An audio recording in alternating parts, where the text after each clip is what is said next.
இந்தியாவின் வடகிழக்கு மாநிலமான மணிப்பூரில் பெரும்பான்மையாக இருக்கும் மெய்தி இன மக்கள் கடந்த 2023ஆம் ஆண்டு தங்களுக்கு பழங்குடியின அந்தஸ்து கோரி போராட்டங்களில் குதித்தனர். இதை எதிர்த்து குக்கி பழங்குடிய பேரணி நடத்தினர். அந்த அமைதி பேரணியில் கலவரம் வெடிக்க அதன் பிறகு வன்முறை காடானது மணிப்பூர். இந்த வன்முறையில் கலவரங்களும் தீ வைப்பு சம்பவங்களும் அரங்கேறின.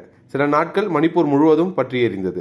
இதனால் பல்லாயிரக்கணக்கான மக்கள் முகாம்களில் தஞ்சமடைந்தனர். இன்னும் பலர் அண்டை மாநிலங்களில் குடியேறினர். இதுபோக பெண்கள் நிர்வாணமாக்கப்பட்டு வீதிகளில் அழைத்து செல்லப்பட்ட வீடியோ உலகையே பதற வைத்தது. மணிப்பூரில் நடைபெற்ற வன்முறையில் இதுவரை 200க்கும் அதிகமானோர் கொல்லப்பட்டுள்ளனர். எனினும் இந்த வன்முறை இன்றளவும் முடிவுக்கு வரவில்லை. இதற்கிடையே மணிப்பூரில் நடந்த கலவரங்களுக்கு மாநில முதல்வரே காரணம் என கூறி சில ஆடியோக்கள் வெளியாகின. குக்கி இன மாணவர் அமைப்பு இந்த ஆடியோ ஆதாரங்களை 2 கட்டங்களாக கடந்த ஆண்டு ஆகஸ்ட் மாதம் வெளியிட்டது. இதற்கு மணிப்பூர் அரசு மறுப்பு தெரிவித்திருந்தது. ஆயினும் இதற்காக முதலமைச்சர் பிரேம் சிங் பதவி விட்டு விலக வேண்டும் என்று நிர்பந்தங்கள் ஏற்பட்டிருந்தது.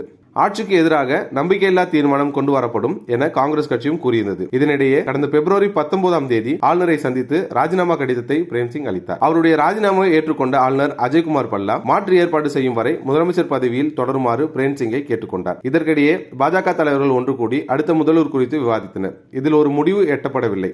இந்நிலையில் மணிப்பூரில் முழு நேர முதல்வர் இல்லாததால் 6 மாதங்களுக்குள் சட்டப்பேரவையை கூட்ட வேண்டும் என்ற காலக்கெடு நேற்றுடன் முடிவடைந்தது. இந்த அசாதாரண சூழ்நிலையை தவிர்க்க குறிப்பிட்ட காலத்திற்கு குடியரசுத் தலைவர் ஆட்சியை அமல்படுத்தி மத்திய அரசு திட்டமிட்டிருப்பதாக, அதன்படி இன்றிலிருந்து மணிப்பூரில் குடியரசுத் தலைவர் ஆட்சி அமல்படுத்துவதாக தெரிவித்துள்ளது.